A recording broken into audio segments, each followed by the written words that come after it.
Today I want to tell you about an embarrassing thing I did when I was working as a brand new operating room nurse. And it really had nothing to do with the operating room. It was just embarrassing. My name is Nicole Whitworth, and I'm the founder of Your Nursing Tutor, where I help nursing students get through nursing school confidently and calmly so you can learn to think like a nurse by the way you study for your just your regular exams without adding extra work to your already busy plate. Because you've probably got a family, might have to work, you don't have time to be messing around wondering if the way you study is going to eventually click. You want a plan that's guaranteed to work. So today, I just want to share with you kind of something that's kind of embarrassing. And I will have to say before I start that I have 6 kids. I did not have 6 kids when I was in my first nursing job. I had 0 kids back then. I was pregnant with our first. So I guess I had 1 kid, but he was still in my belly.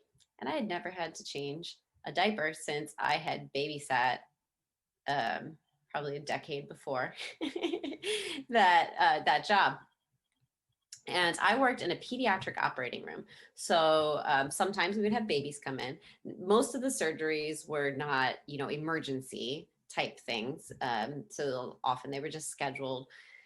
And each day that we worked, we would be assigned to a different OR room. So this particular day, I was assigned to the urology room. So we were working with little bits and parts between the legs of some kids. And so often, a lot of times, this was dealing with like hypo or hyperspadias, where the urethra is not in the center of, for a little boy's parts. I just don't want to use the words right now because if we're on public channels, I never know when little ears might be listening. So yes.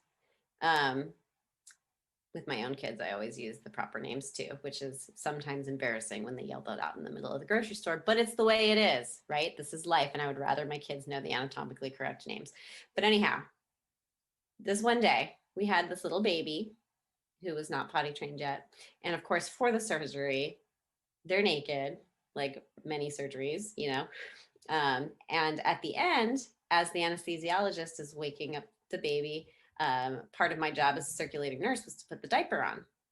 So I went ahead and was like putting the diaper on, and the anesthesiologist looked at my finished product and bust out laughing. Now she was a nurse anesthetist, and so we had a good camaraderie. So I was just like, "What?" And she's just like, "Honey, you put the diaper on backwards, and you're having a baby." And so my face, I'm a redhead, I have fair skin. My face turned beet red, I am sure. And I carefully undid the diaper, and she's like, "The tabs always start in the back and you strap them to the front." And so I corrected the diaper, and I can guarantee you, after that day, I never, ever, ever put a diaper on backwards again. And now that I have had 6 kids, only one of which is still in diapers so far, I still have not put a diaper on backwards ever again. So that's the upside. If you ever need help finding the upside to your mistakes, then that's what we love to help with. One of the many things we love to help with in the VIP tutoring membership at Your Nursing Tutor. Once you make a mistake, you should never make that same mistake again. Go out and find new mistakes to make, but don't make the same one again. And we can help you and be your cheerleader and help you find that silver lining and push you to become a better nurse that you know that you're capable of being, even while in nursing school. Then you should consider joining the VIP tutoring membership. And you can find more information about that at yournursingtutor.com/VIP.